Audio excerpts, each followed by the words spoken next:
going on, guys? It's the Tutor here. Today I'm bringing you Final Fantasy 13 cards that you can find in the new Magic the Gathering Final Fantasy crossover Universes Beyond. We're, of course, going to be starting off with Mono White. Jumping right into it, we got Snowviller's. It's a legendary creature, Human Rebel Monk with Vigilance. Snowviller's power is equal to the number of creatures you control, so obviously you'll want this in the token deck. And right here you have the extended art, and in the just the normal default card you can find it here. And so right over here you can find the extended art in the collector boosters, bundle, and gift bundles. Alright, we're going to go into the only mono blue card, which is Magic Damper. It's a 1-cost instant. Target creature you control gets +1/+1 and gains hexproof until end of turn. Untap it. And you can get it here. Going to some mono black cards. First, we have Fane, Fearless IC, legendary creature, human warrior. Whenever one or more cards leave your graveyard, you draw a card and you lose 1 life. This ability only triggers once each turn, and you can actually transform it. And that's just annoying. Vigilance, Menace, Trample, Reach Haste. When Ragnarok dies, destroy target permanent and return target non-legendary permanent card from your graveyard to the battlefield. And you got Shambling Seath, the creature Mutant Horror. This creature can't be tapped. Whenever you cast a non-creature spell, you may pay 1 black. If you do, return this card from your graveyard to your hand. And you can find these 2 cards over here. Next, we have a different alternative borderless art for Fane, Fearless IC. Same exact card. And then you have another different version, different card art of Fane. So let's take a look quickly as to this. All right. And you can find them here. So let me know who Fane is. Obviously, I haven't played Final Fantasy 13, but I'm curious to know who Fane is. Are they a good guy, bad guy? Once again, another Fane card. Collector boosters and gift bundle. Next, we're going on to Mono Red. We have Summon Brynhildr. It's a saga, 2/1. With Chain, exile the top card of your library during any turn. You put a lore counter on the saga, you may play that card. And Gestalt mode, when you next cast a creature spell this turn, it gains haste until end of turn. And it's enchantment creature Saga Knight.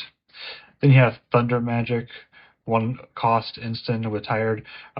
Choose 1 additional cost, and you can pay 0, and it does 2 damage. You can spend 3, it does 4 damage, and then if you spend 6 extra, you get 8 damage. And you can find these 2 cards here.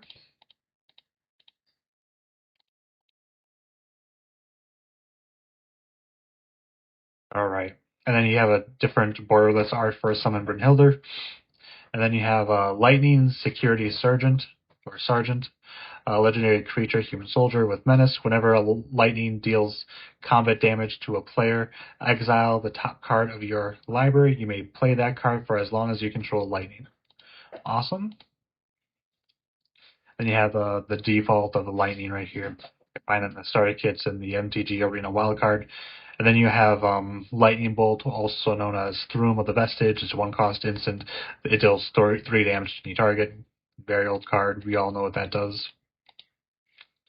Going on to Mono Green, we have Green Pulse Ochu. It's a 1-cost creature, plant beast with Death Touch. And you can spend 8, and it's effective until end of turn. This creature gets +1/+1 for each permanent card in your graveyard.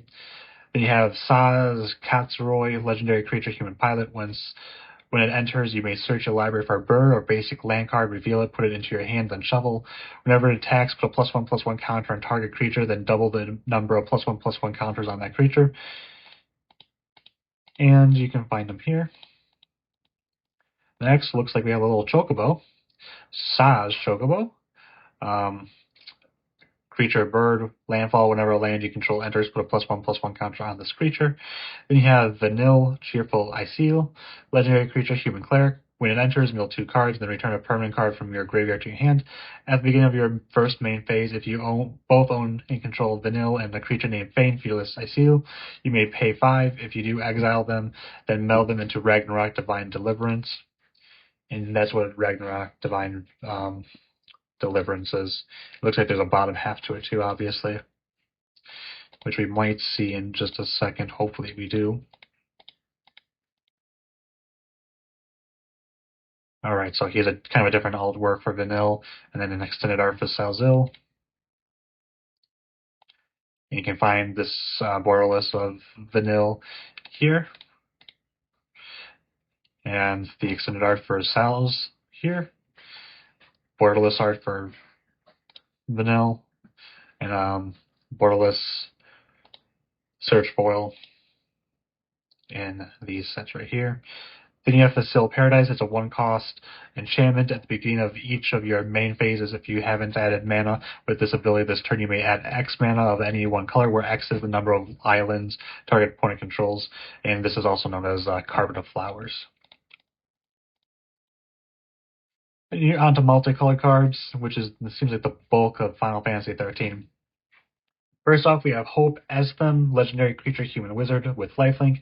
At the beginning of your end step, each opponent mills X cards, where X is the amount of life you gain this turn.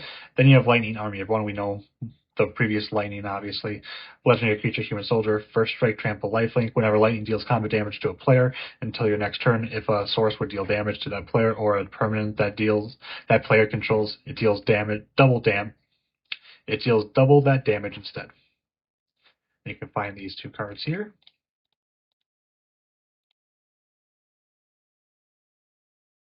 Next, we have Sarah Theron, legendary creature, human citizen. The first non-legendary creature spell you cast each turn costs 2 less to cast. At the beginning of combat on your turn, if you control 2 or more other legendary creatures, you may transform Sarah into Crystallize Sarah. The first legendary, same exact effect, legendary creatures you control get +2/+2, which is obviously kind of goes hand in hand with her ability. If you control 2 or more, so obviously you're going to be able to take effect of that +2/+2. Then we have just the borderless sort of Lightning Army of One, which looks really cool, by the way. Next, we have Hope Istham, lifelink. At the beginning of your end step, each opponent mills X cards, where X is the number of life you gain this turn. Then you have, I think we already had them, Lightning Army of One, different borderless. All right, next we have Sid, Timeless Artificer. Once again, Sid, Timeless Artificer is found multiple times throughout the set. However, they may have different artworks, because each of the Final Fantasy games has a different version of Sid, Timeless Artificer. And this is what Final Fantasy 13's looks like. It's a legendary creature, human artificer. Artifact creatures and heroes you control get +1/+1 for each artificer you control and each artificer card in your graveyard. A deck can have any number of cards named Sid, Timeless Artificer, and it has cycling. Next, we have a different version of Hope Estham. This is the extended art. Then the extended art for Lightning Army of One, the extended art for Sarah, and then here's Crystallized Sarah. Moving over here, we have Hope Estham again, and Lightning Army of One. This is the Neil Surge foil. Looks the same, but you can find them in collector boosters and gift bundles. Next, we have Lightning Lone Commando. It's a red, white, black card, legendary creature, human samurai. If a creature attacks, cause a triggered ability or permanent you control to trigger, that ability triggers an additional time. And that's also known as Ishin 2 Heavens as 1. And you have Orphan Cocoon Facile. It's a 5-cost legendary creature, elemental avatar. During each of your turns, you may play a land and cast a permanent spell of each permanent type from your graveyard. This is also known as Meldrova, the Gravitude, or Great Gravetide, sorry. And you can find these 2 cards over here.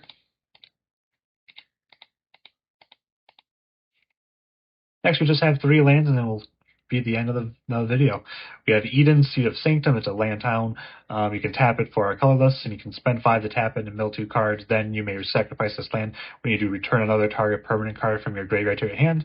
This is the island card. Not sure what this is, but let me know if it looks like really cool, if you like the design, and if it has any impact in the game. And finally, we have Eden, Seat of the Sanctum, same exact card as the one I just showed you. However, it's a different kind of artwork, which looks really cool. So thank you guys so much for watching. I hope you guys enjoyed the video. Don't forget to like, comment, and subscribe. And if you're still here, let me just tell you, I truly appreciate you. And I hope you guys have a good one. My goal is to get to 250 subscribers by the end of this year, and I think we can do it. Thank you guys. Bye.